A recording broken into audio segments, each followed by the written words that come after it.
नमस्कार मित्रांनो, मी राहुल वाघ आणि तुमच्या सर्वांचं पुन्हा एकदा आपल्या या नवीन व्हिडिओमध्ये हार्दिक स्वागत आहे. मित्रांनो, जर तुम्ही किंवा तुमचा कोणताही नातेवाईक महाराष्ट्रात शेतजमीन खरेदी करण्याचा विचार करत असेल, तर आजचा हा व्हिडिओ तुमच्यासाठी अतिशय महत्त्वाचा आहे. मित्रांनो, कारण राज्याचे महसूल मंत्री श्री चंद्रशेखर बावनकुळे यांनी विधानसभेत शेतजमीन खरेदी संदर्भात एक अतिशय मोठी घोषणा केली आहे. मित्रांनो, आता एका विशिष्ट पुराव्याशिवाय कुणालाही महाराष्ट्रात शेतजमीन विकत घेता येणार नाही. काय आहे हा नियम? चला तर मग सविस्तर जाणून घेऊया. मित्रांनो, नुकतेच विधानसभेत धुळ्याचे आमदार अनुप अग्रवाल यांनी एक लक्षवेधी सूचना मांडली होती. त्यामध्ये त्यांनी निदर्शनास आणून दिलं होतं की राज्यात बिगर शेतकरी आणि परप्रांतीय लोक मोठ्या प्रमाणावर शेतकऱ्यांच्या जमिनी या खरेदी करत आहेत. यावर उत्तर देताना महसूल मंत्र्यांनी स्पष्ट केले आहे की आता राज्यात शेतजमीन खरेदी करायची असेल तर खरेदीदाराला आपण शेतकरी असल्याचा पुरावा हा द्यावा लागणार आहे. त्याशिवाय कोणत्याही परप्रांतीय किंवा बिगर शेतकरी व्यक्तीला आता महाराष्ट्रात शेतजमीन विकत घेता येणार नाही. मित्रांनो, आता हा निर्णय शासनाला का घ्यावा लागला? तर याचं मुख्य कारण म्हणजे राज्यात अनेक ठिकाणी कुळ कायद्याचं उल्लंघन होत असल्याचं समोर आलं आहे.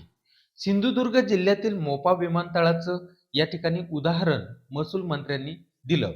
या विमानतळाच्या बाजूला असलेल्या दोडामार्ग तालुक्यात राज्याबाहेरच्या लोकांनी येऊन मोठ्या प्रमाणात जमिनी घेतल्या आहेत. धुळे तालुक्यातही असेच प्रकार उघडकीस आलेले आहेत. तर मित्रांनो, आता कायदा काय सांगतो? तर मित्रांनो, महाराष्ट्र कुळवहिवाट व शेतजमीन अधिनियम 1948 मधील कलम 63 आणि 84C नुसार एक स्पष्ट तरतूद या ठिकाणी आहे. ती म्हणजे कृषी जमीन केवळ पात्र शेतकऱ्यांचीच राहावी.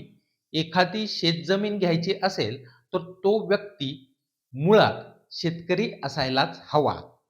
याच कायद्याची आता काटेकोरपणे अंमलबजावणी या ठिकाणी शासनाकडून केली जाणार आहे.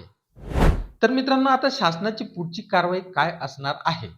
तर आता जे लोक खोटे पुरावे देऊन जमीन घेण्याचा प्रयत्न करतात त्यांना रोखण्यासाठी शासनाने एक मोठा प्लॅन बनविलेला आहे. संपूर्ण राज्याचं आता या ठिकाणी मॅपिंग केलं जाणार आहे. शेतकरी नसताना कुणी कुणी जमिनी घेतल्या याची चौकशी या ठिकाणी आता राज्यामध्ये केली जाणार आहे.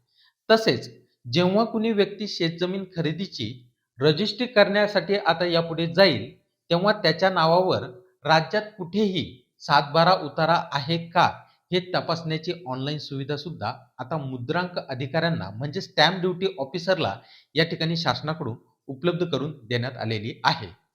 त्यामुळे मित्रांनो, आता लपवाछपवी करणे या ठिकाणी आता अशक्य होणार आहे. थोडक्यात सांगायचं तर महाराष्ट्रातील शेतकऱ्यांच्या जमिनी बिगर शेतकरी किंवा परप्रांतीयांच्या घशात जाऊ नये यासाठी शासनाने उचललेलं हे एक महत्त्वाचं पाऊल असणार आहे. मित्रांनो, तुम्हाला शासनाचा हा निर्णय कसा वाटला, हे योग्य आहे की नाही, मला खाली कमेंट करून नक्की सांगा.